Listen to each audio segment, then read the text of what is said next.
Bonjour à tous et bienvenue à l'heure des pros ce matin. La France est donc incapable d'organiser une finale de Ligue des Champions. La France est incapable de filtrer le flux de supporters qui arrivent dans un stade un soir de finale. La France est ce pays où l'Arc de Triomphe est saccagé, où les Black Blocs cassent tout sur leur passage les jours de manifestation et où les rodéos urbains sont glorifiés au Festival de Cannes. La France est ce pays où l'hôpital public va mal, où l'école est en difficulté, où la police, la justice déplorent leur manque de moyens en même temps que les Français croulent sous les impôts et les taxes.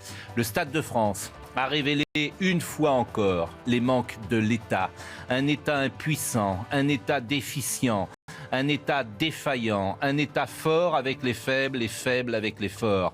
Un État qui impose de porter un masque en terrasse ou de rester debout quand on boit son café, mais un État incapable d'assurer la sécurité de spectateurs qui viennent passer une soirée de football.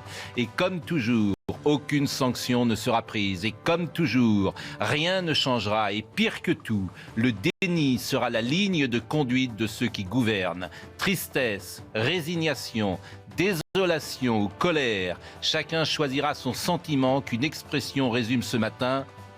Pauvre France, pauvre France. Mickaël Dos Santos, le rappel des titres. C'est parti, la campagne des législatives démarre officiellement ce lundi. Plus de 6000 candidats vont se présenter au premier tour. Les affiches vont être installées dans chaque commune de France. 14 corps retrouvés suite à un accident d'avion au Népal. Des corps retrouvés dans l'épave. L'appareil s'est écrasé dimanche sur une montagne, ont indiqué les autorités. Et puis, l'orque bloqué dans la Seine va être euthanasié. En difficulté entre Rouen et Le Havre, la préfecture de Seine-Maritime a annoncé ce dimanche que les opérations pour la guider vers la mer ont échoué. Les services de l'État préparent les modalités de l'intervention. Sandra Buisson est avec nous. Mickaël, vous allez rester parce que vous étiez au Stade de France et votre témoignage nous intéresse. Sandra Buisson, qui a travaillé depuis hier, va essayer de nous expliquer les raisons de ce fiasco. Jérôme Béglé, bonjour. Merci également à Mathieu Vallès, secrétaire national adjoint du syndicat indépendant des commissaires de police, qui est avec nous ce matin. Je le disais en entrée, les gens de ma génération, je ne veux pas être grandiloquent, les gens de ma génération, qui sont nés dans les années 60, tous les jours, ils ont mal à la France. Tous les jours. C'est-à-dire que tu ne reconnais pas le pays dans lequel tu as évolué pendant tant d'années. On est incapable d'organiser en France une soirée de Ligue des Champions. On en est incapable. Alors on va écouter évidemment les uns et les autres. Je parlais du déni. Monsieur Darmanin, dès samedi soir, il produit ce tweet avec Amélie Oudéa-Castéra au PC de sécurité du Stade de France. Des milliers de supporters britanniques sans billets ou avec des faux billets ont forcé les entrées et parfois violenté des stadiers. Merci aux très nombreux forces de l'ordre mobilisées ce soir dans ce contexte difficile. Il semblerait que ce ne soit pas exactement ce qui s'est passé. Madame Amélie Oudéa-Castéra, ministre des Sports Oudéa-Castéra, bravo au Real Madrid pour ce 14e titre en Ligue des Champions, a-t-elle écrit. C'était samedi soir. Les tentatives d'intrusion et de fraude de milliers de supporters anglais ont compliqué le travail des stadiers et des forces de police, mais ne terniront pas cette victoire. La violence n'a pas sa place dans les stades. Tout ça est faux. Tout ça est faux, c'est-à-dire qu'on est incapable d'organiser le flux des supporters. Alors, Madame Castéra, elle était là ce matin sur RTL et elle a commencé à mettre en place sa réponse. Ce qu'elle dit me paraît absolument incroyable. Elle dit qu'il y aurait eu au Stade de France 40 000 personnes, 35 000 et 40 000 faux billets. Mais qui seraient donc venus. Mais où étaient ces spectateurs? C'est pas possible, puisque par définition, ils n'étaient pas dans le stade, et on n'a pas vu 40 000 personnes dehors. Donc ce raisonnement, me semble-t-il, ne tient pas. Écoutons Amélie Oudéa-Castéra. Vous demandez combien de faux billets, parce que le préfet de police, justement... Entre 30 et 40 000. 30-40 alors, 000 tout ça va être élucidé. Il y avait des faux billets et il y avait des sans billets. Vous dire la proportion de l'un et l'autre, tout ça, on va regarder tout ça, parce que évidemment, cette dimension de billetterie, c'est l'une des les plus importantes à comprendre de cette affaire. Il faut qu'on comprenne d'où viennent ces faux billets, comment ils ont pu être produits en nombre si important. Et l'UEFA, dont je rappelle que c'est l'organisateur de ces événements, qui pilotait cette organisation, doit absolument comprendre ce qui s'est passé. Notamment, l'UEFA, accepté qu'il n'y ait pas un recours exclusif à l'application mobile qui devait être utilisée sur le portable, et qui aurait permis qu'il y ait des billets tout à fait infalsifiable, qui ne soit pas transmissible. Le club de Liverpool a demandé qu'il n'y ait pas l'utilisation de cette application mobile. L'UEFA a accepté, donc créé un circuit de billets papier qui a créé des débordements. On a absolument besoin de comprendre ce qui s'est passé, d'où d'ailleurs la volonté la saisine par le préfet de police de Paris, article 40 du Code de procédure pénale, qui saisit le parquet de Bobigny. Bon, Sandra Buisson, vous avez travaillé depuis 48 heures sur ce sujet.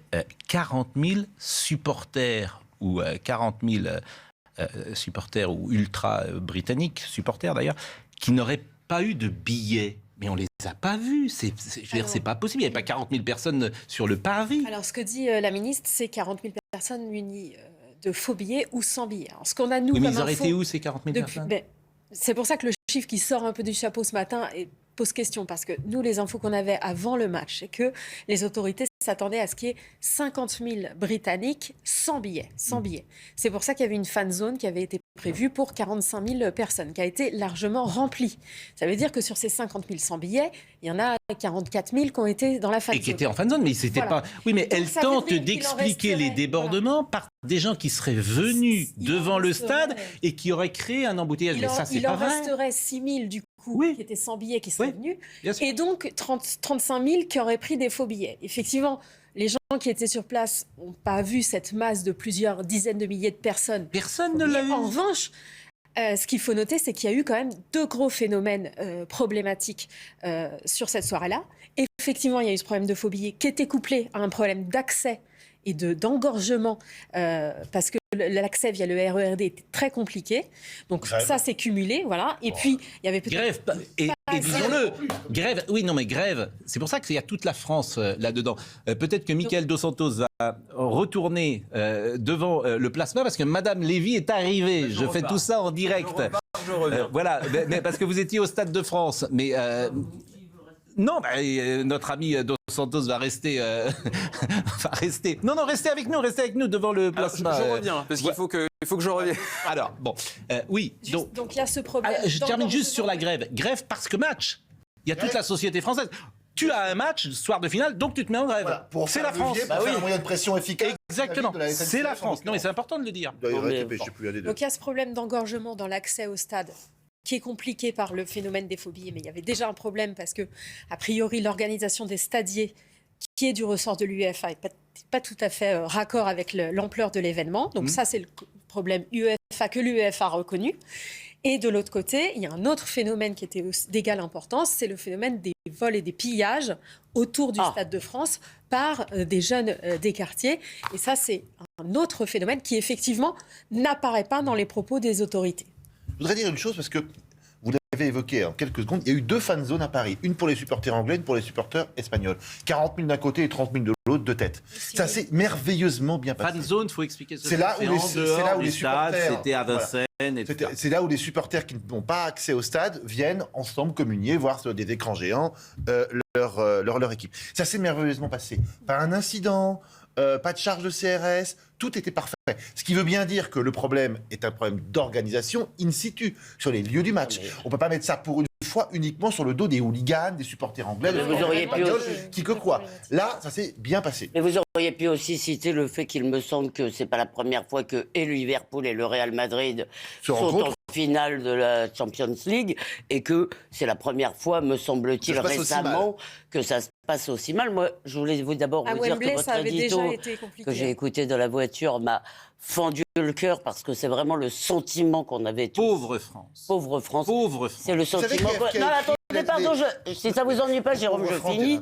Mais le plus scandaleux là-dedans, le plus scandaleux, c'est pas de notre faute, c'est la faute des autres. C'est-à-dire la réaction de Gérald Darmanin, disant bah non, circuler, il n'y a rien à voir. Il vaut mieux avoir un incident avec la Grande-Bretagne qu'avec la Seine-Saint-Denis, apparemment, si vous voulez, et un déni, comme vous l'avez dit. Le déni, alors, moi j'ai Vous savez que je n'aime pas mettre en cause souvent les policiers parce que je connais le travail que vous faites sur le terrain et je pense que vous n'êtes pas responsable de grand-chose là-dedans.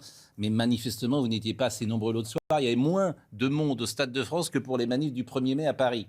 Moi, je pense qu'il aurait fallu plus de policiers sur le Stade de France. D'ailleurs, je vous dis ce matin un peu un cri de colère parce que moi j'ai eu beaucoup de policiers engagés sur le dispositif ce week-end au téléphone et ils ont été écœurés de voir toute cette racaille. Le préfet de police le dit, 300 à 400 voyous en fait des quartiers de Seine-Saint-Denis qui sont venus faire leur marché. Moi j'ai des policiers qui ont vu des adolescentes de 16 ans se faire arracher le téléphone portable, des touristes se faire arracher leur ticket d'accès au stade et en fait dès le début les policiers ont remarqué, puisque ils sont quand même intelligents et ils ont sens policier, c'est leur boulot, des groupes éparses en fait qui venaient comme des vautours regarder les proies qui étaient les touristes, les spectateurs, les personnes qui venaient au Stade de France pour voir ce qu'ils allaient pouvoir détrousser, pour voir ce qu'ils allaient pouvoir faire, encore une fois, comme infraction. Et je suis effaré, Pascal Praud, depuis hier, d'entendre tous ces commentateurs habituels sur toutes les chaînes nous expliquer que le problème, soit c'est les policiers qui ont lancé quelques gaz lacrymogènes, soit c'est quelques policiers qui ont pas interpellé. Le problème, Pascal Praud, c'est que il y a... je suis désolé, on retombe dans les vieux travers qu'on dénonce depuis des années, dans la culture de l'excuse, nous expliquer que, en fait, la Seine-Saint-Denis, c'est une chance pour la France. Mais bien sûr que c'est une chance pour la France. Ah bon ? Mais quand on aura des élus qui comprendront qu'elle sera réellement une chance parce qu'elle est gangrénée par ces trafics, par ces dealers, par ces racailles qui pourrissent le quotidien des gens, et ben Pascal Praud, samedi soir, vous aviez en fait ce que tous les policiers constatent et confrontent chaque jour, c'est-à-dire ces voyous qui viennent en fait pourrir en fait le match comme ils pourrissent le quotidien des gens. C'est ça la réalité. Et qui sont évidemment. Et en plus, vous avez vu cette image désastreuse. Vous avez un voyou qui nous explique dans l'enceinte du stade qu'il crache sur la France, qu'il assiste à la. Vous voulez la voir, je vais vous la montrer. Mais que les choses soient claires, il ne s'agit pas de faire le procès ce matin de tout un département. Non, bien sûr, évidemment. Bien sûr. Les premières victimes de ce département sont précisément ceux qui y habitent aujourd'hui. Tout à fait. Mais il y a tout, effectivement, comme toujours dans ces sujets-là, et notamment la réaction de l'espace médiatique qui préfère parler des gaz lacrymogènes plutôt que de ces 400 personnes qui, effectivement, mettent en péril toute cette société. Parce qu'ils sont ultra minoritaires, bien évidemment. C'est une poignée de jeunes gens qu'il faudrait, contre lesquels il faudrait prendre des sanctions et des décisions. Même, hein. Alors, écoutons ce supporter, parce qu'effectivement, avec les réseaux sociaux, ce supporter qui est entré dans le stade et qui dit, voilà, il y a des gens qui ont payé 6 000 euros le billet, et nous, on est rentrés gratuitement dans ce stade. Mais moi, j'ai plein d'amis qui m'ont dit, j'ai un ami qui m'a dit, les 2 personnes à côté de moi n'avaient pas de billet. N'avaient pas de billet. C'était effectivement la resquille générale. Écoutez. Il Paris, bien ici, sans papier, sans rien du tout, on rentre à un match, les gens sont achetés 5 000, 6 000, pour gratuit. Ni à France, je vais niquer la France bientôt. Regarde.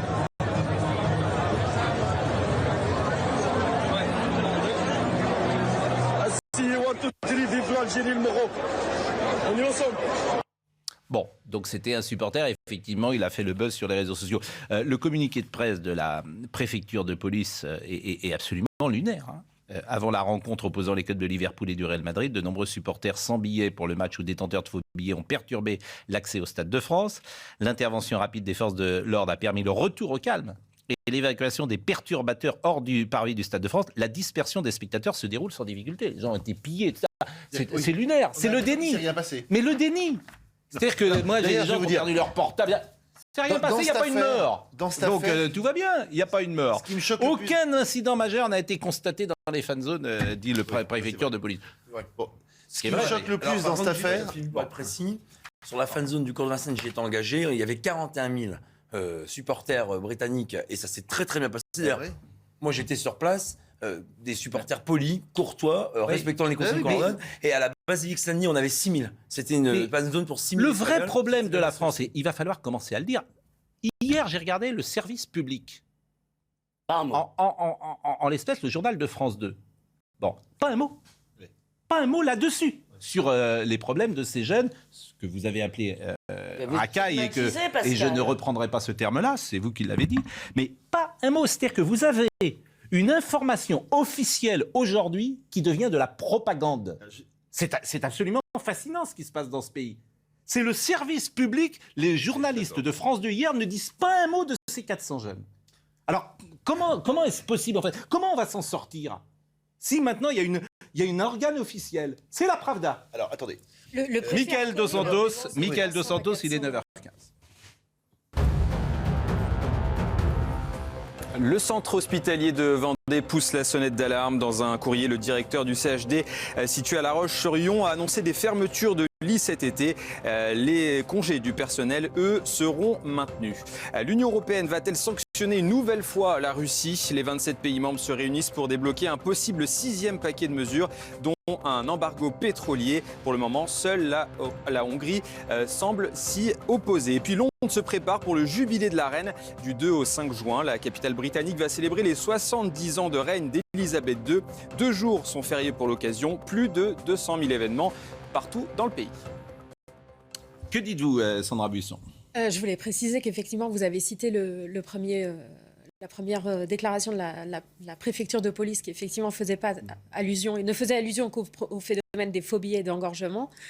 Hier soir, on s'est procuré le rapport du préfet de police qui a été transmis à Gérald Darmanin, où le préfet reconnaît qu'il y a eu 300 à 400 individus issus des quartiers sensibles qui ont profité aussi de l'engorgement pour eux aussi essayer de forcer les entrées. Et d'ailleurs, on l'a vu sur ceux qui escaladaient, c'était ces profils-là. Et pour raqueter les gens. Mais là encore, ça n'a pas été dit. Mais là encore, ça n'a pas été pensé avant. C'est ce que les gens ont constaté sur place. place. Pourquoi tous ces jeunes? Parce que la resquille, ça a toujours existé dans les stades. Tous les jeunes ont voulu passer. Bon. Mais pourquoi ça n'a pas été pensé? Là encore, la faiblesse de l'État et la faiblesse peut-être de la ministre des Sports en l'espèce. Karim Benzema est sur le terrain. C'est l'icône des quartiers. C'est l'icône des quartiers, Karim. Tu ne peux pas imaginer d'inviter 1000 gosses de la Seine-Saint-Denis et de faire une opération avec? Tu ne peux pas y penser? Il n'y a pas quelqu'un qui peut dire ça? C'est l'icône. Tu ne peux pas faire une soirée particulière précisément pour ces gosses de Seine-Saint-Denis? Si, ça aurait tout changé. Non. Parce que, bien sûr que ça aurait tout changé. Mais ce n'est pas les mêmes. Les gosses que vous auriez invités, mais non. pas ceux qui veulent profiter. Mais bien, tu aurais fait une opération. T'aurais eu... Simplement, il faut penser ça. Et les gens qui dirigent les petits hommes gris, ils ne pensent pas, généralement. Mais il faut penser, il faut avoir pensé. Mais est-ce que le préfet de police ne pourrait pas démissionner dans ces cas-là? Mickaël Dos Santos, vous étiez au stade. Non. Oui. Votre témoignage par rapport à ce que nous disons et par rapport à ces supporters anglais qui ont été mis en cause. Alors moi, je suis très étonné, à vrai dire, de ce que j'entends ces dernières heures. On était sur place au niveau du Stade de France. On a eu toutes les peines du monde déjà à accéder au parvis du Stade de France. C'était assez compliqué. Et dès qu'on est arrivé, on a très vite vu qu'il y avait des jeunes qui essayaient d'envoyer tout simplement tout ce qu'ils trouvaient, c'est-à-dire des bouteilles de bière. Quand vous dites des jeunes, c'est des jeunes français. Des jeunes français. C'est pas des supporters britanniques. Des jeunes issus visiblement de Saint-Denis, des quartiers avoisinants, des villes aussi autour. Et on était très étonnés parce qu'effectivement, on a vu des jeunes qui visiblement n'avaient rien à faire là puisqu'ils n'étaient pas munis de billets. Ce qu'on a vu ensuite quand on a accédé au parvis du Stade de France, c'est effectivement ces mêmes jeunes qui avaient réussi pour certains à accéder au parvis de manière assez étonnante. Alors parfois, certains passaient par des toits-terrasses qui étaient proches du Stade de France. Il y en avait d'autres qui, eux, avaient accédé carrément par un pont. Donc ils avaient monté des ponts de 5-6 mètres de hauteur en prenant des dangers assez hallucinants puisqu'ils pouvaient tout simplement chuter. D'autres passaient par les arbres. Enfin, on avait l'impression d'assister au jeu du chat et de la souris entre la police et ces jeunes qui étaient là. Des jeunes qui aussi, il faut le dire, parce qu'on a parlé avec pas mal de supporters de Liverpool, eh bien, on volait. On volait tout simplement les tickets des supporters anglais qui étaient, eux, sur place. C'est des tickets à plusieurs milliers d'euros parfois. Et en plus de ça, c'est des gens, les supporters anglais, qui ont prévu, ont gaspillé leur budget vacances quasiment, parce qu'ils se privent de vacances pour venir voir leur club, venir supporter leur club ici à Paris. Et ils se retrouvent finalement aux portes du stade, voilà, au gris, sans pouvoir entrer et sans pouvoir voir leur équipe. Alors, un mot, non. Non. En revanche, je voudrais qu'on écoute Amélie Oudéa-Castéra, qui était ce matin sur RTL, et on l'a écouté la première fois sur les 40 000 personnes, et le deuxième passage que je voulais vous faire écouter, c'est les raisons du fiasco. On doit prendre la mesure de l'ensemble des choses qui se sont passées. Ce qu'il faut vraiment avoir en tête, c'est qu'il y a eu d'abord cet afflux de supporters britanniques du club de Liverpool sans billets ou avec des billets falsifiés. Il y a eu un amas. Le préfet de police de Paris hier a qualifié cette masse de personnes, entre 30 et 40 000 personnes. 30 et 40 000 personnes, c'est considérable. Quand on a une capacité Stade de France à 80 000, c'est plus de 45% de sureffectif. Donc ça a créé une pression exceptionnel sur les forces de sécurité qui ont eu les pires difficultés à maîtriser les flux et qui ont mis du temps à parvenir à le faire. Ensuite, il y a eu des choix sur le fait de lever au bout d'un moment la première zone de filtrage, notamment parce qu'à proximité de la rampe Wilson sur le sud du Stade de France, il y avait une proximité de l'autoroute qui créait des risques pour les personnes. Donc, le préfet de police a pris la décision de faire rentrer les gens sur le parvis, plus près de la seconde zone, là où il y avait les tourniquets. Le problème qui s'est produit, c'est que du fait que les billets étaient faux, falsifiés, les tourniquets ont été bloqués et donc il y a eu une concentration des personnes sur le parvis qui a créé des problèmes de sécurité, d'engorgement qui ont été extraordinairement frustrants et créé beaucoup d'attentes de manière tout à fait inacceptable pour les gens. Bon, il y aura une réunion à 11h où tous les services seront réunis. Visiblement, l'UEFA est furieux. À juste titre. L'UEFA dit, voilà, et avant que la France organise une finale de... Il va se passer un quart d'heure. Il va se passer du temps. Alors, c'est vrai que l'UEFA n'a eu que 2 mois. Hein. D'habitude, on dit que c'est 12 mois pour organiser. C'était en urgence. Voilà, c'était en urgence. Il faut le dire quand même. Bon, je voulais juste qu'on écoute. Non, oui, mais on l'a demandé, mais Emmanuel Macron l'a demandé. Oui, mais on a été contraint par le délai. D'accord, mais... Bon, et je voudrais juste qu'on écoute. Je voudrais juste qu'on écoute une dernière chose, parce que Mme Oudéa Castéra, qui est la nouvelle ministre des Sports, hein, qui était à la Fédération française de tennis avant, a parlé également de ces jeunes qui sont aujourd'hui au centre parfois des polémiques. Il y a des tentatives de forçage des portes du Stade de France, dans lesquelles, en effet, un certain nombre de jeunes des quartiers qui étaient présents alentour ont tenté de s'engouffrer. Il y a eu donc une conjonction de difficultés. Les décisions, elles ont été prises pour essayer d'éviter qu'il y ait un écrasement et qui est aussi, et je sais que c'était l'une des préoccupations tout à fait importantes du préfet de police de Paris, d'éviter qu'il y ait une catastrophe d'envahissement du stade et que tout ceci vienne perturber carrément le jeu et les personnes qui étaient déjà installées dans les tribunes. Une précision pour dire que ça, c'est ce qu'a reconnu aussi le préfet hier en disant qu'ils étaient 300 à 400 jeunes des quartiers sensibles qui ont aussi tenté de forcer les entrées. Ce qu'on nous indique, c'est qu'effectivement, les stadiers ont été dépassés et que l'organisation a dû faire appel à la police pour faciliter les entrées. Parce que l'organisation, il faut le dire, l'organisation, c'est les stadiers. C'est-à-dire qu'en France, le football, l'organisation, à l'intérieur, théoriquement, il ne doit jamais avoir de CRS et de policiers. L'organisation en incombe aux fédérations, aux ligues, aux clubs. À l'intérieur. Bon, à l'intérieur. Et quand les policiers interviennent, c'est vraiment qu'il y a un souci. On parlera de Saint-Étienne tout à l'heure, mais c'est ça l'organisation. Mais dehors, il y a des policiers. Non, c'est les stadiers, c'est l'UEFA. C'est-à-dire que quand vous sortez du métro, du RER, théoriquement, il doit y avoir des stadiers qui vous... dès la sortie du métro. Qui filtrent. Et il y avait un préfiltrage sur les billets. Voilà, et c'est là que ça a causé... Et là, il y a eu un souci, effectivement, un premier souci. Pour dire plusieurs choses qui me gênent dans cette affaire. D'abord, chacun se renvoie la balle, c'est merveilleux. Oui. C'est-à-dire qu'il n'y en a pas un qui dit c'est peut-être un petit peu de ma faute. Non, c'est la faute des 10 personnes qui sont autour. Si l'UEFA reconnaît quand même. Oui, elle reconnaît vaguement, mais elle dit aussi que la France est mal comportée. Bon. Deuxièmement, pour avoir été 25 fois au Stade de France, on avouera que l'accès à ce stade n'est pas pratique du tout. Il faut y aller. Non, mais c'est vrai. Je veux bien que ce soit l'accès au Stade de France. Mais... Il y a 25 ans qu'il y a eu une finale de Coupe de France il y a 8 jours, il n'y a pas eu un problème. Je suis d'accord, mais reconnaissons que c'est pas très pratique. Quand vous arrivez en RER B ou D, vous marchez pendant des heures, vous avez un préfiltrage qui n'est pas toujours efficace. C'est pas le meilleur endroit pour avoir construit le stade. Des heures et des mais heures. moi, quand je prends le RER, vous marchez des heures et des heures. Mais du D, c'est 20 minutes. Alors vous descendez pas à la bonne station. Jérôme, du RER D, c'est 20 minutes. Deuxièmement, pardon. Oui, mais 20 minutes, c'est beaucoup. D'accord, mais c'est pas des heures. C'est déjà pas mal, le marché 20 minutes.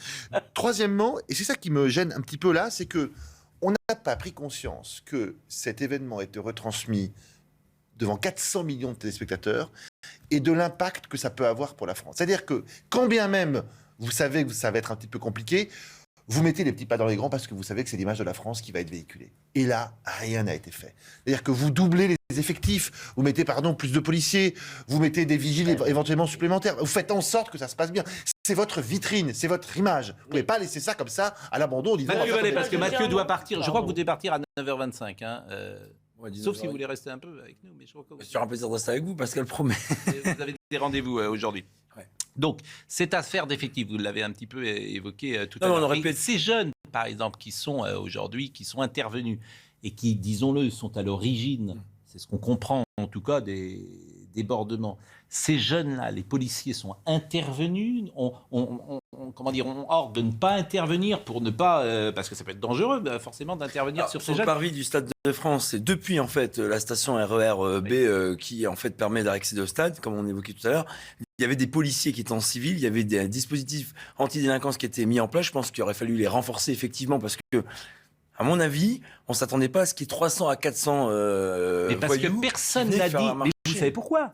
Parce que personne n'a dit dans une réunion, attention, il y a Karim Benzema sur le terrain. Ouais, bien sûr. C'est ça le problème. Personne n'a pensé à ça. Vous avez raison, je pense. C'est aussi simple que ça. Non. Parce que s'il n'y a pas Karim Benzema, ces pas gosses-là, le- ils ne sont pas là. Et le Real, tout simplement. Mais la Parce que- semaine dernière, il y a eu une finale de Coupe de France, ils n'étaient Mais pas là. Pascal, c'est Karim quand même pas Benzema, la c'est le première meilleur. fois. Karim Benzema, c'est le meilleur joueur français, peut-être le meilleur avant-centre français de tous les temps. Et c'est l'exemple. C'est le futur Ballon d'Or. C'est une icône. Oui, Il mais- n'y a personne au D'accord, mais je plus peux haut vous niveau. répondre juste là-dessus. Excusez-moi, on a vu ce genre de débordement dans beaucoup d'autres occasions que du football, où on voit effectivement ces racailles, comme vous l'avez dit, profiter de toute occasion pour piller. Oui, mais là, c'est pas le cas du tout. C'est pas le cas du tout. Là, c'est pas la vraie raison. C'est la personnalité de Benzema qui crée ça. Et donc, Voilà. pour aller C'est-à-dire plus qu'il loin, voulait, présence, en et tout c'est cas. pour ça que je vous dis, il voulait le voir à juste titre, Juste et titre, que évidemment. qu'on n'ait pas invité 1000 ou 1500 personnes jeunes en disant regardez, il y a Karim Benzema sur le terrain, etc. Allez le voir parce qu'il peut être champion d'Europe. Qu'on n'ait pas pensé à ça, c'est aussi une sorte. Oui, mais de c'est pas faute une en excuse amont. pour ceux qui l'ont Il fait. n'y a pas d'excuse, mais on cherche à comprendre.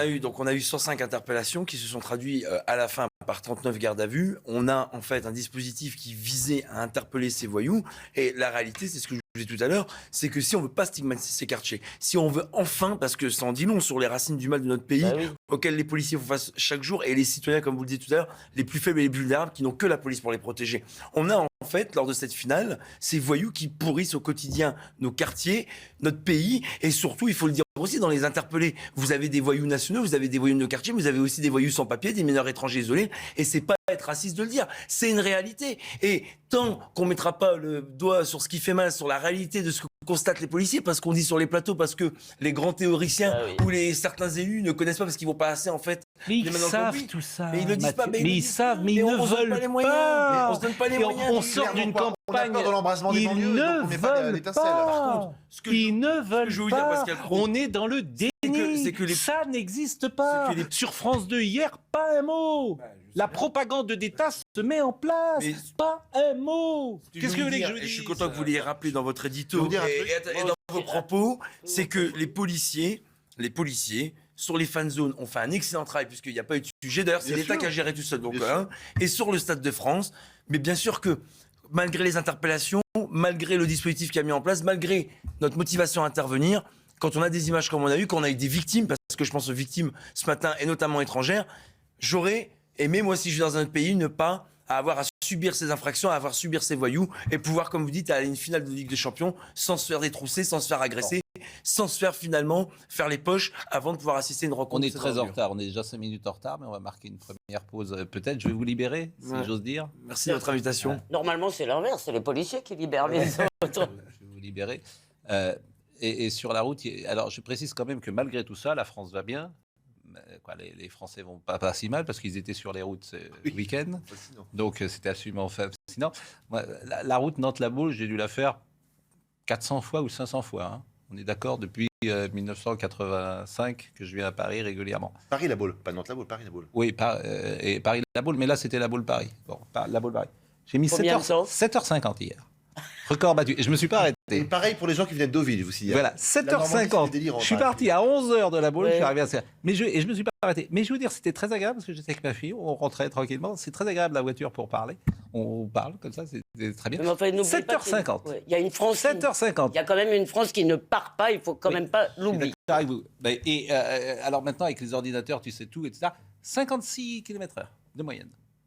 Sur Ah bon l'autoroute. 7h50 quand Mais même. tout, vous Oui. avez- Et je me suis arrêté. Moi une j'aurais fois. dit 20 C'est km. intéressant ce que je vous dis.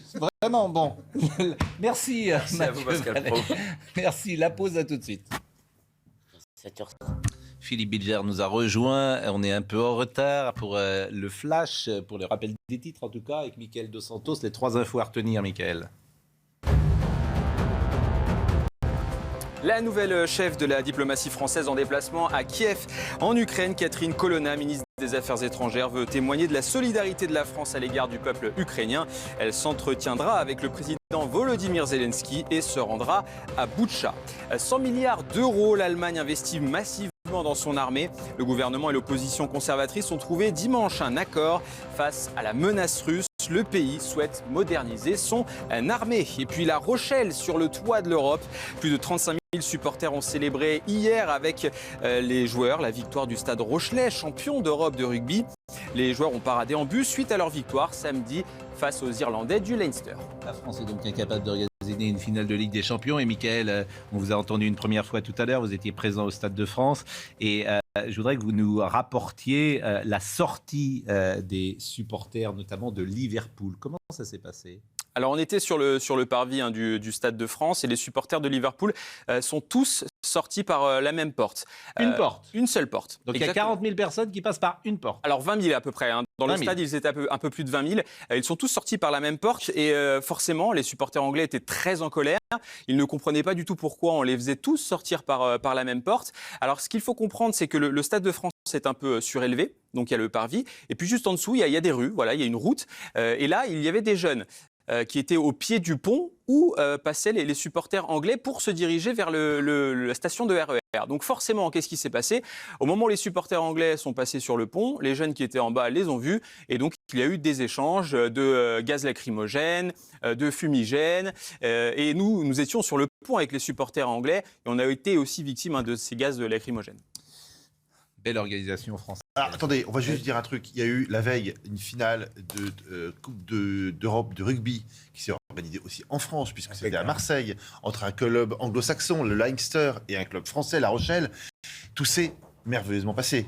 Donc soit on pointe du doigt le microcosme qu'est le Stade de France, la Seine-Saint-Denis, etc., comme on l'a fait, soit on dit que les fans de football, c'est pas forcément les fans de rugby, soit on dit qu'il y a eu une énorme méga manque d'organisation d'un côté et que ça a été plutôt bien fait de l'autre, mais ne jetons pas tout le monde dans le même panier. Voilà. On peut dire les trois choses en même temps. On peut dire les trois choses en même temps. Je n'ai pas saisi exactement le sens de non, mais vous voulez bien. Non, mais cette intervention. Je n'ai pas exactement compris ce que vous vouliez dire. C'est très bien passé. Oui. Qu'est-ce que vous voulez dire ? Je veux dire que ça montre bien que toutes les manifestations sportives ne dégénèrent pas sur le même mode d'insécurité. Voilà. Bon, là, alors il y a des séquences qui nous ont amusés. Peut-être que Cyril Hanouna en parlera d'ailleurs ce soir, mais lui-même a été pris au piège manifestement et a été obligé de rentrer en passant sous le portique parce que ça ne fonctionnait pas. Vous voyez cette séquence qui a fait sourire. Cyril, je suis passé, c'est pas passé.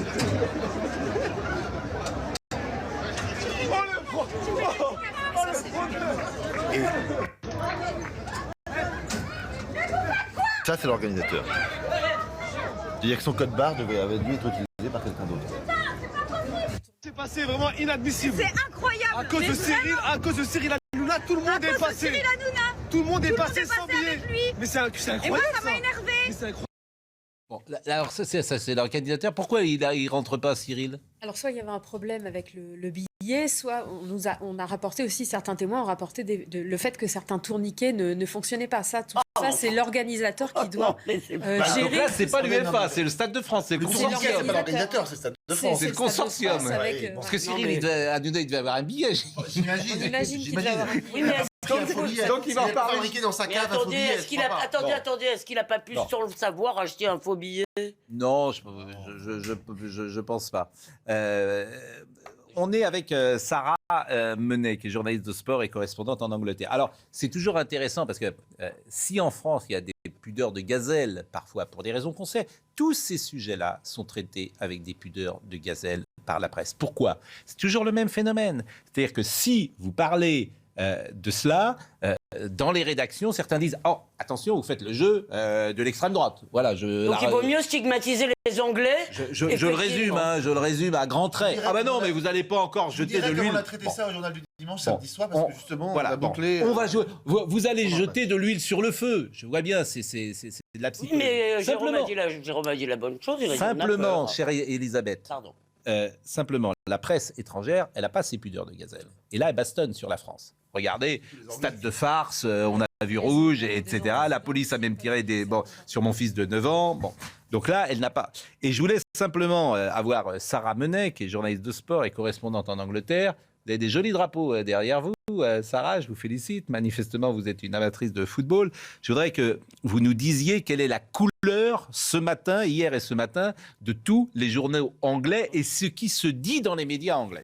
Bonjour.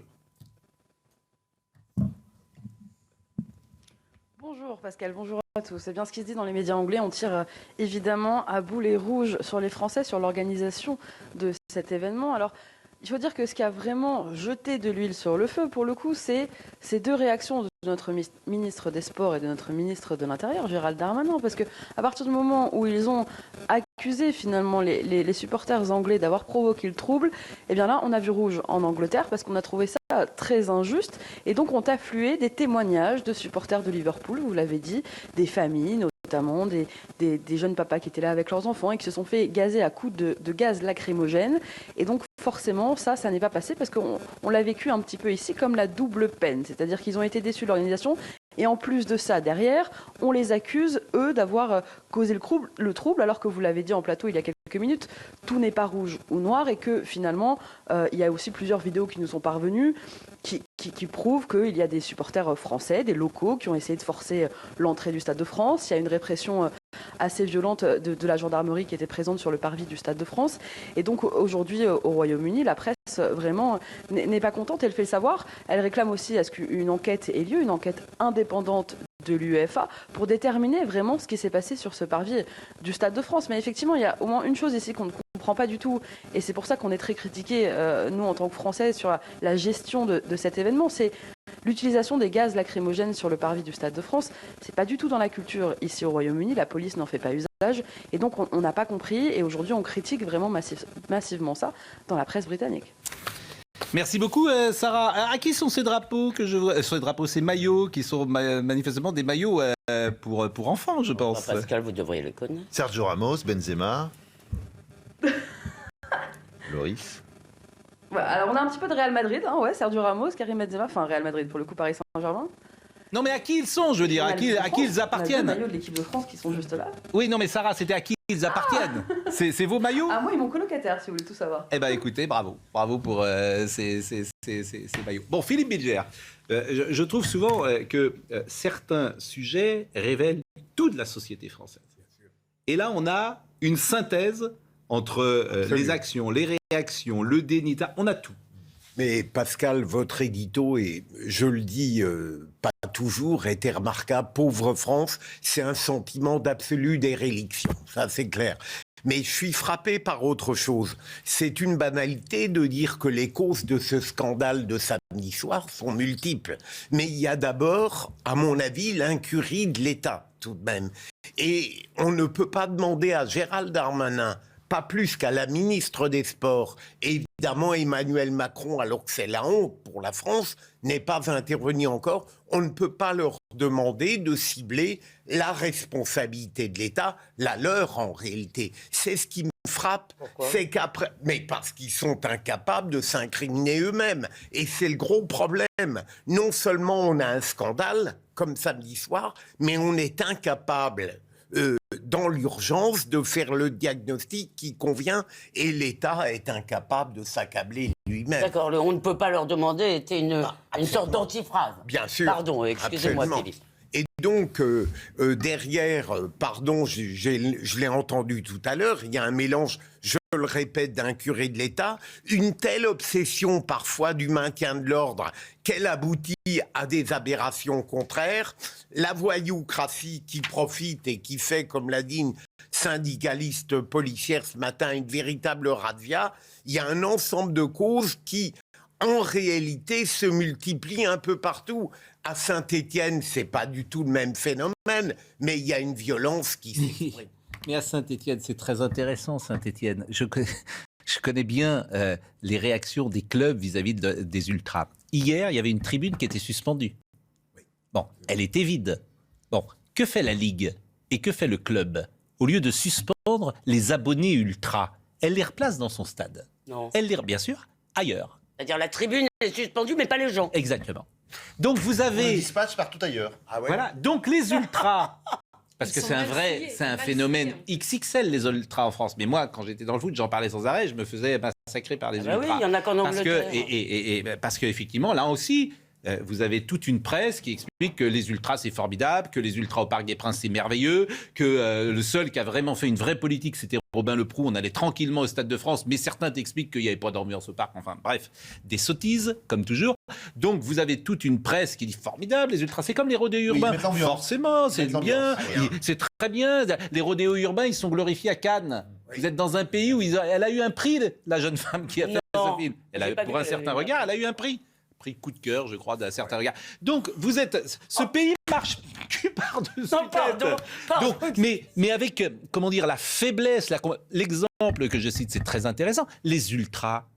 C'est les clubs qui les font revenir parce qu'ils mettent de l'ambiance. Ailleurs. Donc la tribune est suspendue, mais les ultras sont là.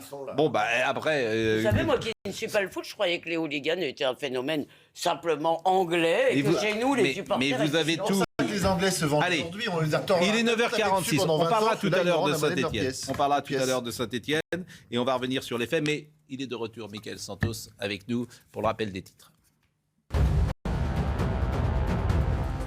De nombreux retards dans le traitement des dossiers de la CAF, c'est ce que remarquent certains allocataires.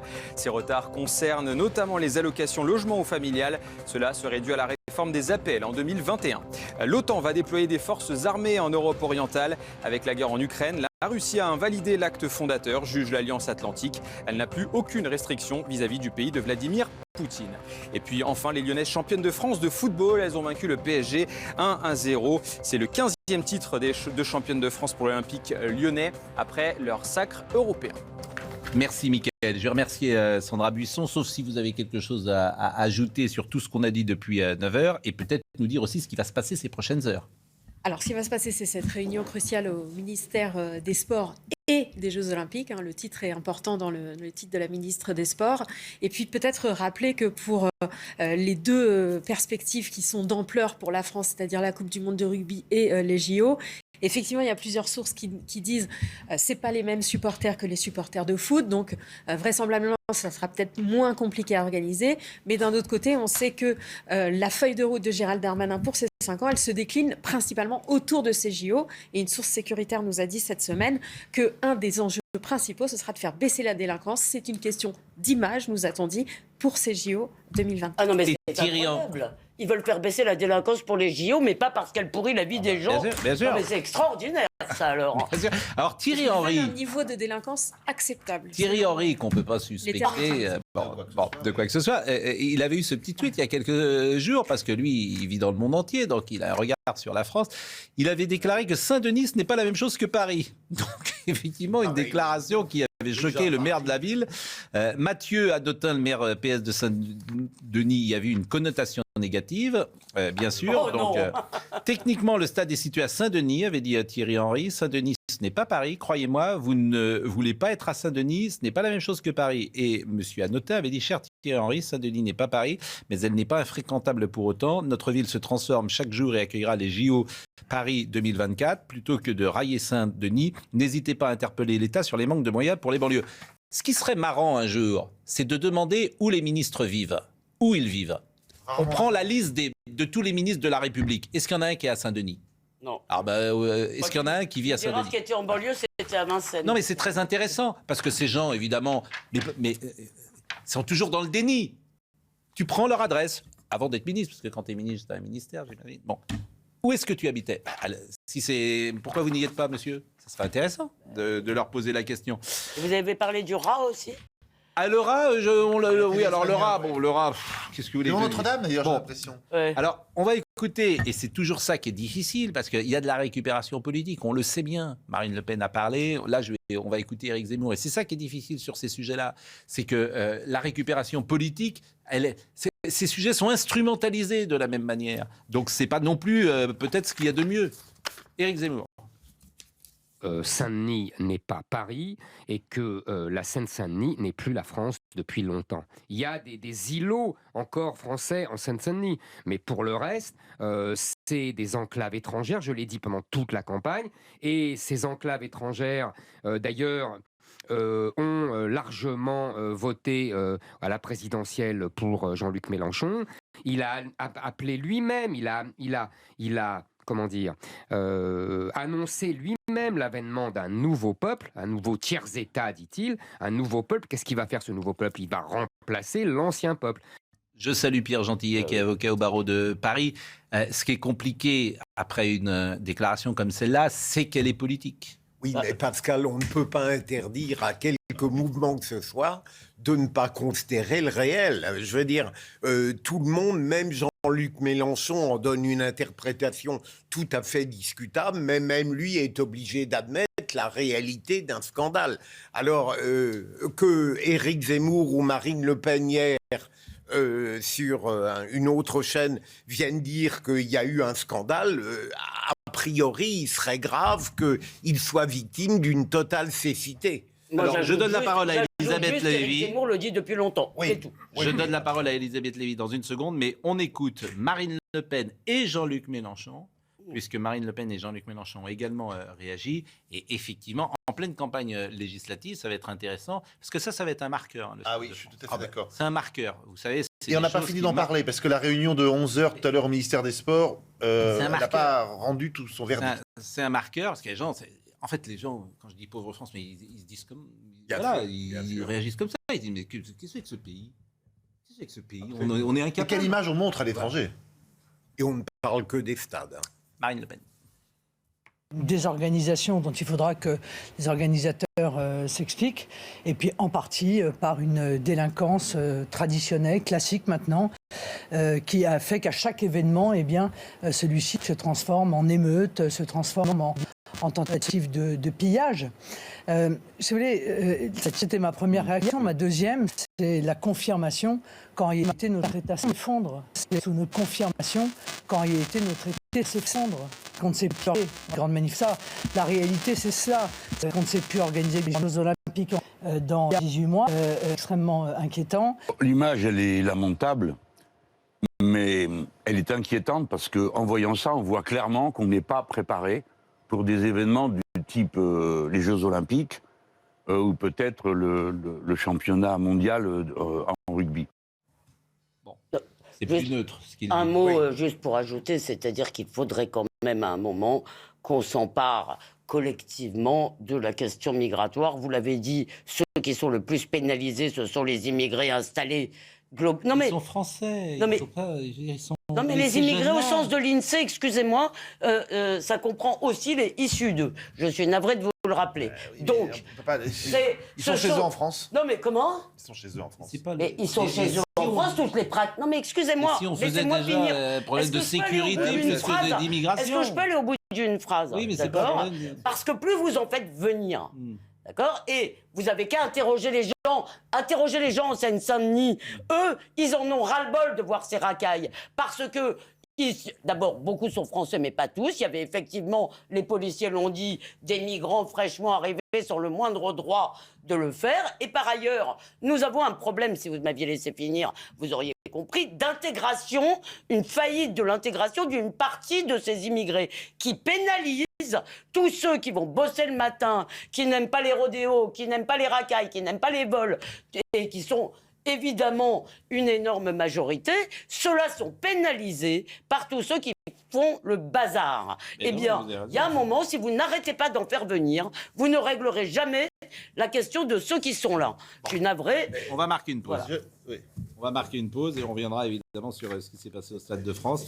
Notamment Immigrés, c'est une génération après. Sur les supporters pillés, sur ce qui s'est passé également à Saint-Étienne hier. Mais sur la faiblesse des autorités, faiblesse de la Ligue, je l'ai dit, faiblesse des clubs de foot, les ultras, c'est une faiblesse. Il n'y a jamais de sanctions. Tu veux sanctionner? C'est très simple. Saint-Étienne, 20 points de moins l'année prochaine en Ligue 2. 20 points de moins au moment de commencer le championnat. Tu ne sanctionnes jamais les clubs. Les clubs sont responsables de leurs supporters. Tu ne veux pas sanctionner. Donc, tant que tu ne sanctionneras pas, tu auras les mêmes soucis. Et au plus haut niveau. Et au plus haut niveau, bien sûr. Mais est-ce qu'on sanctionne les supporters? Au moins les clubs s'en prendront aux supporters. Tu feras peser sur les supporters fauteurs de troubles une responsabilité sur la vie sportive de leur club. Et croyez-moi, ça changera les choses. Si tu mets Saint-Etienne en national demain matin, au lieu d'être en Ligue 2 parce qu'il y a eu ces débordements, crois-moi, ça fera bouger les choses. La pause. Il est 10h01 et nous sommes avec Mickaël Dos Santos pour le rappel des titres. Les forces russes s'avancent vers le centre de Severodonetsk. Des combats de rue s'y déroulent en ce moment même. Hier, des bombardements ont détruit les principales infrastructures de la ville. 90% des habitations ont été endommagées. Les Français sont plus généreux malgré la crise sanitaire. Selon le journal Le Parisien, les dons ont progressé en 2021 de 4,5%. 2021 avait déjà été une année record. Et puis elle a 103 ans, elle s'appelle Ruth Larsson. Cette mamie suédoise a battu dimanche le record du monde de la personne la plus âgée à réaliser un saut en parachute, record validé à Stockholm. Non, ça fait partie quand même des informations qui sont tout à fait exceptionnelles. Vraiment, merci de nous apporter un peu de fraîcheur dans ce monde rude. Alors, je salue Patrice Laffont, qui nous écoute, que vous connaissez, et qui pose une question qui interroge peut-être d'autres téléspectateurs. Il dit je n'entends parler que des déboires des supporters anglais, mais rien sur les Espagnols. Tout semble s'être bien passé pour eux. Pourquoi ? Alors, on y a répondu un peu tout à l'heure. Les Anglais et Liverpool avaient refusé les billets par numérique. Ils voulaient ce qu'on appelle des billets thermiques, donc des billets en papier. Bon. Les autres avaient un billet, comme toujours aujourd'hui, tu as un billet électronique. Donc la fraude est beaucoup moins possible avec un billet électronique. Elle est même quasiment impossible. Donc c'est pourquoi les Anglais ont été en difficulté, parce que, et là c'est la responsabilité de Liverpool, et c'est la responsabilité également de l'UEFA, qui a accepté que les Anglais ne viennent pas avec des billets dits les e-tickets, les billets... Excusez-moi, moi j'ai des témoignages d'Espagnols qui étaient avec leurs enfants et qui ont été vraiment pillés. Oui, mais ça c'est autre chose. D'accord, ah vous les billets peut-être, mais... C'est autre chose, mais globalement, bon.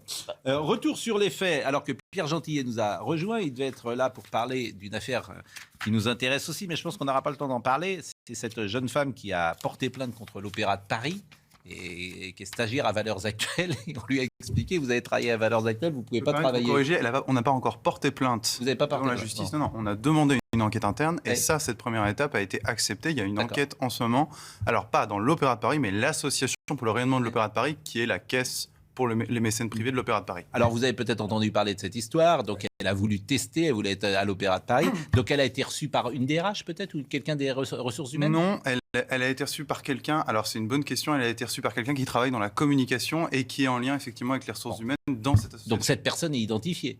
Ah oui, moi je peux et donc dire cette que personne... Ah oui, moi j'ai l'identité de cette personne. Et elle devra témoigner de la réalité ou non de ce qui s'est passé dans l'entretien. Ah mais c'est même mieux que ça. Nous, ce qu'on espère, c'est qu'il va y avoir une confrontation. Parce que cette personne, alors je sais que je n'ai pas beaucoup de temps pour en parler, mais cette personne a fait une erreur énorme.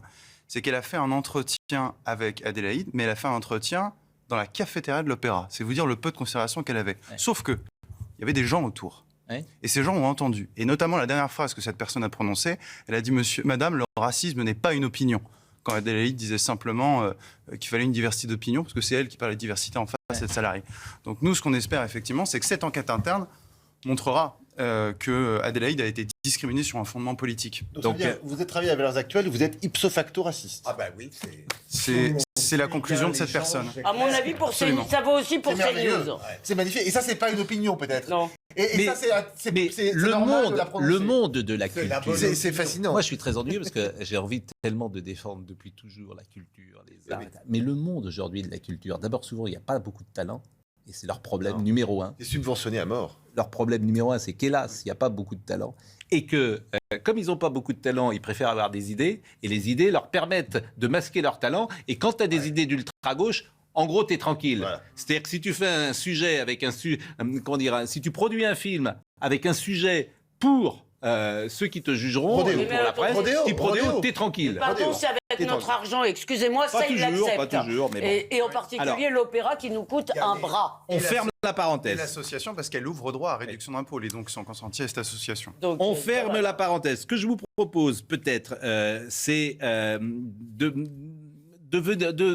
parler des supporters. supporters. Avant de revenir peut-être sur les chaos, je le dis pour Marine Lançon, on va peut-être avancer sur les supporters, les vols à l'arraché, ce qui s'est passé, le témoignage des supporters et également la réaction des gens qui vivent autour du Stade de France. Donc voyez ce sujet de Quentin Grillé-Bel sur, j'allais dire, certes j'ai entendu le mot parfois attaque de diligence.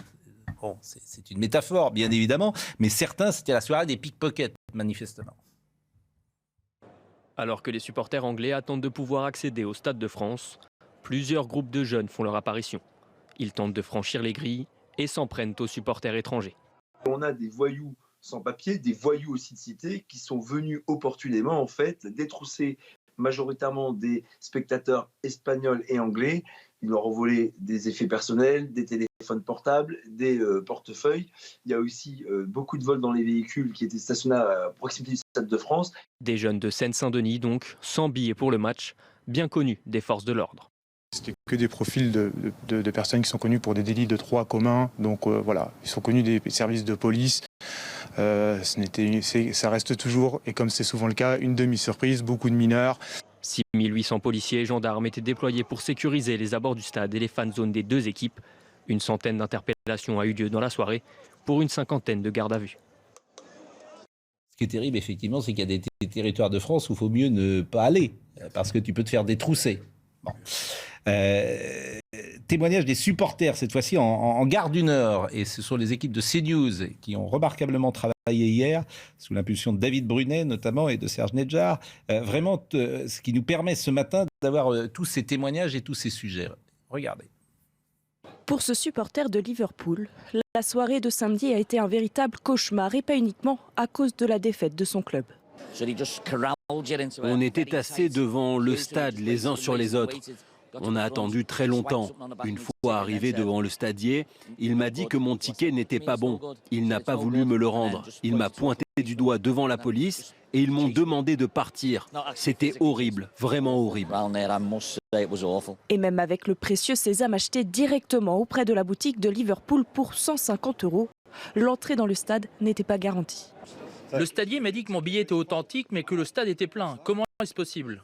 Une colère partagée par beaucoup de supporters britanniques. Je ne reviendrai pas à Paris pour assister à des matchs de foot. Je suis Liverpool partout, mais plus ici désormais. On a fait 3 finales de Ligue des Champions en 5 ans. Il n'y a jamais eu le moindre problème. Je ne reviendrai plus jamais dans cette ville, ni même dans ce pays. Une publicité bien négative pour la France, qui accueille dans 2 ans les Jeux Olympiques. Plus cher ? Je pense pas. Vous étiez étonné du prix. Le prix à la boutique, c'est toujours le prix officiel. C'est 150 €. C'est après que le marché noir flambe. Mais effectivement, j'ai entendu des prix complètement délirants de l'ordre de 3 000, 5 000 €. Oui, parfois c'est 3 000, 5 000 €, mais ça doit être en marché noir. En revente, il n'y a pas un prix officiel qui est vendu. Pascal, oui, ça c'est la responsabilité de l'UEFA. C'est pas normal que vous ayez acheté un billet dans la boutique officielle d'un des clubs et que vous arriviez qu'on vous dit non, votre billet n'est pas valable parce que...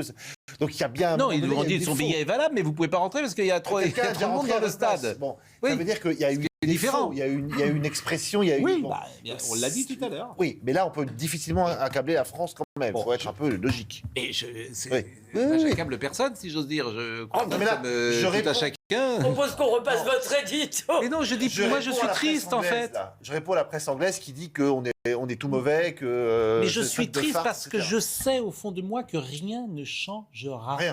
Rien. Tu es dans un déni total. Oui. Donc je sais que c'est fichu. Et la preuve, comme tout le monde se en fait, c'est ça que je sais. Je le sais depuis... C'est fichu. Rien ne changera. Rien ne changera. Parce que c'est une révolution culturelle qu'il faudrait faire et elle ne se fera pas. On va faire une espèce de commission où chacun va dire... Je ne veux pas citer Emmanuel Macron. Je ne veux pas citer Emmanuel Macron. Il a dit la Seine-Saint-Denis, c'est la Silicon Valley. C'est la Californie. C'est la Californie. Non mais excusez-moi, vous dites que rien ne changera. Rien ne changera. Non mais moi je vais vous dire une chose, il commence à y avoir une véritable exaspération dans ce pays. Oui, les gens qui ce matin ailleurs qu'à Paris regardent leur télé, entendent dire ce qu'on dit de la France dans le monde entier. Ils s'en fichent. Sont comme vous écœurés. Mais Pascal, ils s'en fichent. écœurés. Emmanuel Macron a fait 58%. Point. Le constat est assez parfait. Et il aura une majorité aux élections. Et il aura une majorité. C'est Mesmer, il a hypnotisé le pays. Donc c'est non pas l'ancien Premier ministre, mais Mesmer, c'est le monsieur qui... pas Pierre Mesmer. Pas Pierre Mesmer, non. Je veux dire, le pays, il n'y a pas de souci. Il a hypnotisé. Donc, il n'y a pas une offre politique qui va prospérer là-dessus. Et quand tu arrives sur ces terrains-là, on t'explique que t'es raciste, t'es d'extrême droite, etc. Donc il n'y a pas de souci, rien ne changera. Bon, voyons en revanche ce qui se passe dans les quartiers, parce qu'on l'a dit tout à l'heure, les principaux victimes, c'est ceux qui sont dans ces quartiers. De la même manière que moi j'ai dit que ne pas penser que Karim Benzema, qui est l'icône des quartiers, qu'ils n'aient pas pensé qu'il fallait faire précisément pour les quartiers un rendez-vous spécial, faire venir 1500 gosses des quartiers pour qu'ils honorent celui qui est une réussite totale. C'est le meilleur numéro 9 de tous les temps en France. Je me demande si vous surestimez pas un Moi peu aussi, là. ouais. Ce point-là, Pascal. C'est possible. Ça aurait été une bonne idée de Moi, les je trouve que faire ça aurait été une venir, bonne idée. mais je crois que ça n'aurait pas changé radicalement. Quoi qu'il en soit, il fallait le faire. Oui, on pouvait. Je trouve que ça aurait changé, justement. Vous avez raison. Je pense que ça aurait été un signe. Quand vous avez ajouté, vous avez commencé par dire qu'on ne pense pas à tout ce qui peut se produire. On a un pouvoir au bas ou au haut niveau qui ne pense pas à ce qui peut advenir. Et vous avez oublié les fins de manif des Gilets jaunes, excusez-moi. C'était les mêmes qui arrivaient à Paris pour piller. Je suis navrée, mais arrêtez là avec vos... Il y a plus de difficultés, semble-t-il, ici pour la police à remettre en place, il faut le dire les mots, plusieurs milliers, centaines de racailles, que par contre, pour éborgner des gilets jaunes, pour tirer sur une population au gaz lacrymo, là, il n'y a pas de problème. Quand on veut mettre de l'ordre dans ce pays, on peut. Ce qui manque, c'est la volonté politique. Parce que si demain, l'État fait vraiment ce qu'il faut en banlieue, on sait ce qui va se passer. On sait que les quartiers, ça va exploser. Parce que l'État a la trouille d'intervenir ici. C'est pour ça qu'il n'est pas intervenu autant qu'il le devrait. L'État a perdu. Non, l'État n'a pas perdu. Non, l'État, c'est pas l'État. Moi, je distingue l'État. L'État, c'est un outil. Je distingue l'État du gouvernement. Le gouvernement a renoncé. Regardez le tweet d'Darmanin, vous l'avez lu tout à l'heure. C'est le déni de réalité, mais c'est un déni volontaire. Un déni à l'insu de leur plein gré, comme dirait l'autre. C'est ça la vraie difficulté. Tant qu'il n'y a pas de volonté politique, on n'y arrivera pas. C'est un déni politique, mais tout le monde est comme ça. Pas de vague. Pas dans un établissement. Quand il y a eu un souci dans un établissement de Nantes, moi, j'ai eu des profs qui me disaient, le directeur, il disait, on n'en parle pas, les gars, pas de vague, pas de vague, pas de vague. Et tu es dans le déni. Chacun à son niveau comprend que de mettre sur la table ces sujets-là est inflammable. Donc, pas de vague. Pascal, on ne serait pas dans le déni si à tout niveau, on savait que la vérité allait être soutenue par l'État au plus haut. Bien sûr. Ces gens-là, ils sont lâches parce qu'en réalité, ils savent pertinemment que s'ils disent la vérité, ils ne seront pas soutenus. Moi, j'ai tendance à considérer que la plus grande responsabilité, c'est celle du plus haut niveau. Bon, vous savez ce qui va se passer ? On va remettre un rapport incompréhensible qui va diluer les responsabilités, entre 10 personnes différentes, et on dira on fera mieux la prochaine fois. Le mot qui a été prononcé par Pascal tout à l'heure, me semble-t-il, de démission, si vous voulez, n'existe pas. Mais c'était l'ancien monde, ça. Non, mais il n'y a pas de démission. Mais en revanche, celui qui ne démissionne pas, c'est Mickaël Dos Santos. Parce qu'il est là depuis samedi, il a tout vu, il nous a tout rapporté, et maintenant, il nous rapporte les 3 infos. L'Ukraine mène une contre-offensive près de Kherson. Kiev regagne du terrain face aux Russes dans la région située au sud du pays. L'information provient de l'état-major ukrainien. Les cas de Covid diminuent en Corée du Nord, c'est ce qu'a affirmé Kim Jong-un. Le leader nord-coréen est apparu sans masque sur des images de la télé d'État. La situation sanitaire s'était détériorée en mai dernier. 11 personnes sont toujours portées disparues après le naufrage d'un ferry en Indonésie. 31 personnes ont pu être sauvées par des remorqueurs et des bateaux de pêcheurs. Les recherches se poursuivent. Merci Mickaël, merci beaucoup. Je voudrais qu'on voit un sujet justement qui a été fait avec les spectateurs, quoi, en tout cas les voisins du Stade de France, ceux qui voient de leur balcon, de leur fenêtre, ce qui a pu se passer samedi soir. Nadia a assisté aux incidents de samedi soir depuis son balcon, juste devant le Stade de France. On était là. Il y a des gens qui montent sur le barrière du stade pour descendre dans le stade. Puis des échauffourées se sont déroulées devant l'appartement et le gaz lacrymogène s'est propagé jusqu'au balcon. Toute la famille est allée se mettre à l'abri. La finale de Coupe du Monde, c'était pas comme ça. Oui, en 2016, la Coupe d'Europe, c'était pas comme ça, c'était calme et tout. Et hier, je suis choquée, vraiment, je suis choquée.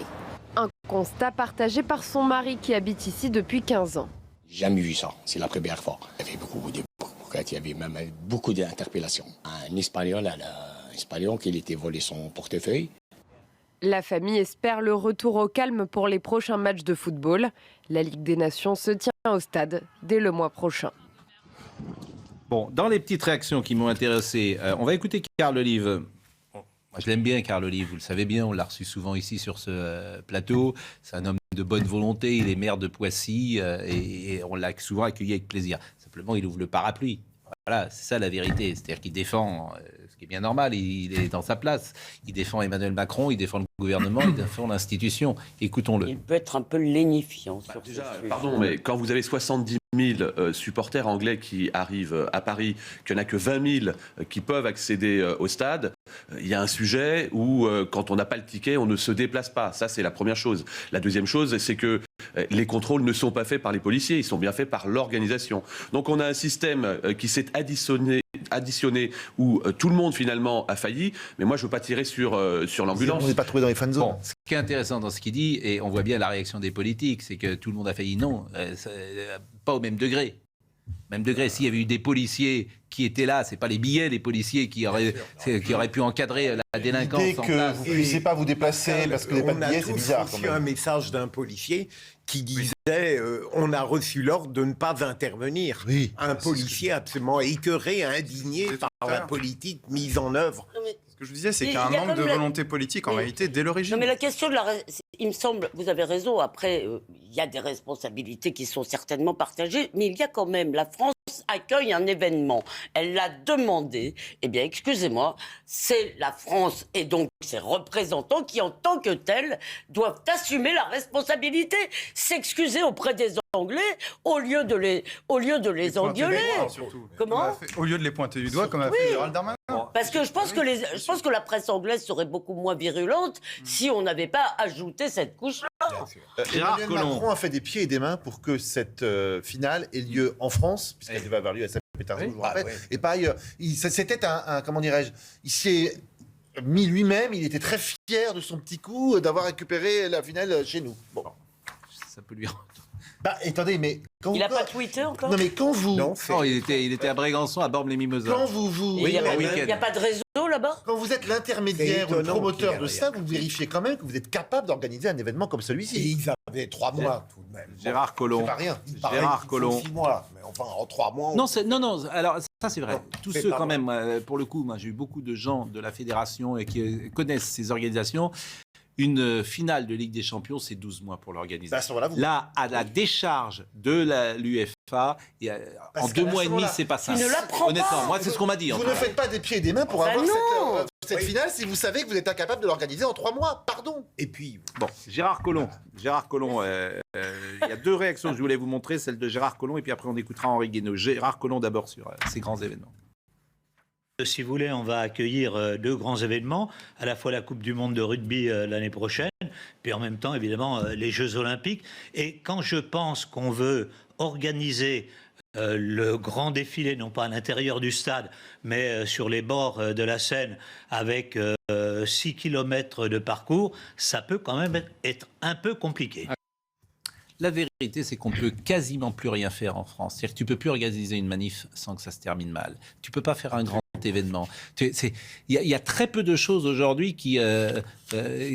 finale de Coupe d'Europe de rugby à Marseille samedi. Oui, pardon.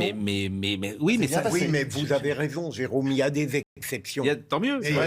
On l'enlève, en fait, justement, on relève l'exception. Ce qui s'est passé au Stade de France, c'est le paroxysme de quelque chose qui se déroule à chaque À 5 heures d'intervalle, il y a 2 événements chimiques qui se déroulent aux antipodes l'un de l'autre. Vous voyez bien, Jérôme, vous voyez bien que la règle, c'est le bazar. Et les manifs Les manifs du 1er mai, les manifs, enfin tu sais, à chaque fois. Oui, mais je veux dire qu'il y a certainement eu un problème spécifique Henri Guénaud au Stade de France. Et écoutez Henri Guénaud, après on parlera de Saint-Étienne. Cette violence-là n'est pas pire, l'image n'est pas pire pour la réputation de la France que le pillage de l'Arc de Triomphe, enfin, qui a fait le tour du monde.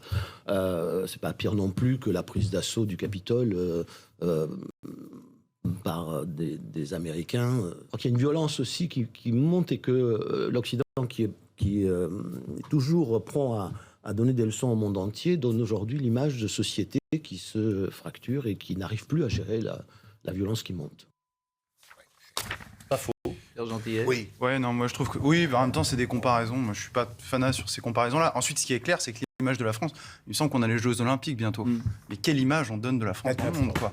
Et il faut dire, non, mais attendez, il faut dire les choses. Je rejoins ce que disait Elisabeth Lévy tout à l'heure. Cet événement ne se serait pas passé si ça ne s'était pas déroulé à Saint-Denis. Je veux dire, à un moment, il faut quand même le dire. Si ça s'était passé, je ne sais pas moi, dans le 92 ou dans un autre endroit dans le sud de Paris, on n'aurait pas eu de telles scènes. Moi, je lisais un peu la presse espagnole. C'est terrifiant, hein, les récits des gens qui ont vu à un moment le récit d'une dame qui racontait qu'elle était avec son sac. Elle a vu 3 personnes arriver avec un cutter qui sont arrivés pour ouvrir le sac. Enfin, ils ont vu des scènes de sauvagerie. Moi, je pense à Laurent Oberton quand j'ai vu ces images, ces vidéos. C'est la France Orange Mécanique. Mais on est les seuls à le voir. On n'a pas le droit de le dire. Mais même ici, on n'a pas le droit de le dire. Quand j'ai dit ça, on m'a expliqué. Attention, ils sont français. Mais oui, mais vous voyez bien, si vous voulez, que c'est le fruit d'une intégration qui ne se fait pas. Des voyous ont profité d'une faiblesse générale. La question qu'on pose, c'est qui sont ces voyous? Ce serait produit de la même manière.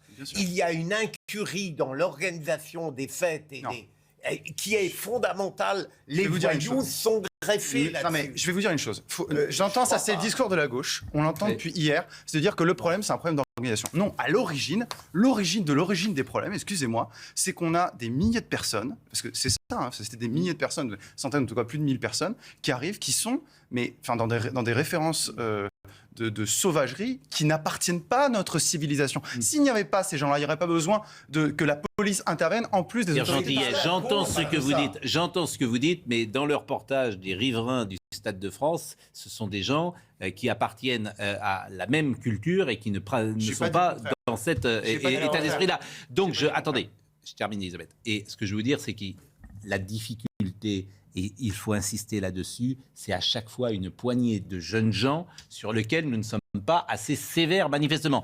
Et je rebondis également sur ce que disait Elisabeth, quand vous disiez, même ici, on ne peut pas le dire.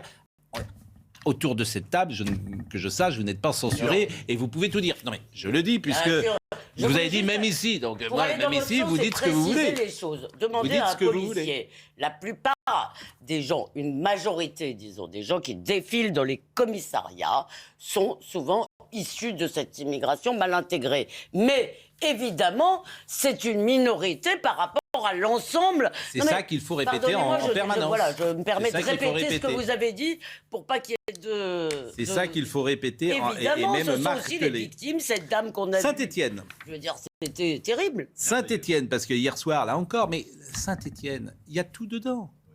Il y a tout dedans. Alors, voyons d'abord le sujet de Vincent Farandez et on en parle ensemble. Et des présidents de club...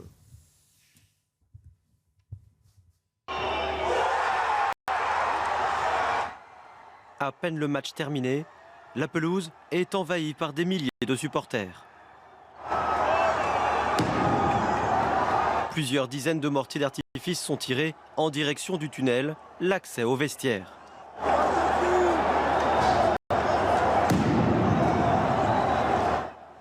À l'intérieur, la confusion règne. Les joueurs et membres du personnel viennent s'y réfugier. Dans ce chaos, 2 joueurs auxerrois ont été légèrement blessés. Sur la pelouse, les forces de l'ordre dispersent les fauteurs de troubles. Dans un communiqué, la préfecture précise que les affrontements se sont terminés à 23h15. Supporters et joueurs auxerrois ont ainsi pu quitter le stade sous escorte policière. Le bilan fait état de 14 blessés légers parmi les forces de l'ordre et 17 blessés légers chez les supporters. Philippe Bilger, je ne vais pas citer Bossuet tous les matins, Dieu se rit des hommes qui déplorent les effets dont ils chérissent les causes, mais à partir du moment, je l'ai dit tout à l'heure, où la tribune est fermée, parce qu'elle est déjà suspendue, parce qu'il y a déjà eu des incidents avec les ultras, à partir du moment où le club et la ligue décident que ceux qui étaient dans cette tribune, qui sont abonnés ultras, de les replacer dans un autre coin de la tribune, il ne faut pas qu'on vienne après s'étonner. Enfin, c'est aberrant. Ce que je dis là, il y a des gens qui sont en train de l'apprendre, mais ils se disent c'est pas possible. Si c'est possible. Tu fermes une tribune, mais tu fermes pas ceux qui sont dedans. Je veux dire, c'est un vrai. Donc, là encore, tu as toute la France. C'est inévitable. T'as tout. Enfin, tu peux prendre tous les sujets. Autorité, impunité, impuissance, tu peux tous les prendre un par un. Et tu as les soucis français. Le plus inquiétant tout de même, Pascal, c'est qu'à l'occasion de chaque événement, et bien sûr, je n'oublie pas Saint-Étienne et samedi soir, il y a presque de manière consubstantielle de la violence. Je veux dire, ça devient... Sauf durant le Tour de France. Oui, qui échappe à ça. Bien sûr. Et puis, très intéressant. pour faire plaisir à Jérôme, Tour de France, là, à Marseille. Et puis à Roland-Garros. Pour élargir ce que vous avez dit sur Saint-Étienne. Roland-Garros, manifestement, il y a peu de hooligans. On savait que cette rencontre était une rencontre à haut risque entre les dirigeants du club et les supporters. Le torchon brûle depuis au moins une saison. On savait que la descente éventuelle de Saint-Étienne en Ligue 2 allait déchaîner des passions. On savait que et alors, je ne comprends pas qu'on n'ait pas renforcé les contrôles. Qu'il y ait, je sais pas, des dizaines ou des centaines de gens qui soient passés avec des tirs, avec des feux d'artifice, avec des armes comme ça, en tout cas des choses qui pouvaient être détournées comme ça. C'est absolument insensé. Qu'est-ce qu'on a fait? On n'a pas renforcé les stadions, on n'a pas renforcé les contrôles. Le contraire. On a mis des forces de l'ordre. Rien, et vous n'aurez rien. La vérité, je vous dis, tu veux que ça s'arrête? Saint-Étienne repart en Ligue 2 avec 20 points de moins. Oui. Mais en moins, ça va vite s'arrêter. On sait très bien que Jérôme, ce match est à haut risque depuis. Mais quelques jours après le match aller, les gens de Saint-Étienne disaient ça va être formidable, on va avoir tout notre public comme soutien, et c'est ce que dit Pascal, tout le public était là, malheureusement le pire aussi. Non mais moi je me demande, je ne sais pas exactement quand le sport et le foot en particulier a commencé par nous charrier ces images et devenir pour beaucoup de gens Début des années 80. synonyme de violence. Mais moi j'ai une image dans la France. tête assez précise. Si vous voulez, c'est Jacques Chirac, je crois. C'est lequel? C'est Jacques Chirac ou Lionel Jospin qui n'a rien dit lorsque la Marseillaise a été sifflée par ces gens dont vous m'avez rappelé que beaucoup étaient français. Ça ne les a pas empêchés de siffler la Marseillaise dans un stade. Et à ce moment-là... C'est pas Algérie-France, mais peu importe. C'était pas Algérie-France? Non, c'était un match de Coupe de France, mais bon. Bon, pardon. Et, si vous voulez, je me rappelle aussi qu'à ce moment-là, il y a plein de gens qui, comme d'habitude, ont dit « Ah oui, mais quand même, les excuses, qu'une partie de l'État... » Je crois que Jacques Chirac avait réagi, mais pas Lionel Jospin. Il y a une fois où il a quitté le stade, je crois. Et comment? Une fois, Jacques Chirac, la Marseillaise a Ouais, été sifflée. mais pas la première fois. Et à partir du moment où on laisse faire ça, en disant... En fait, c'est une finale de Coupe de France, c'est les Bastiais qui avaient sifflé. Lorient-Bastia. Lorient-Bastia, Lorient, oui. c'est les Bastiais qui avaient sifflé la finale de la Coupe de France, qui avaient sifflé l'hymne, et Lionel Jospin était resté en place. Oui. Et effectivement... 2002.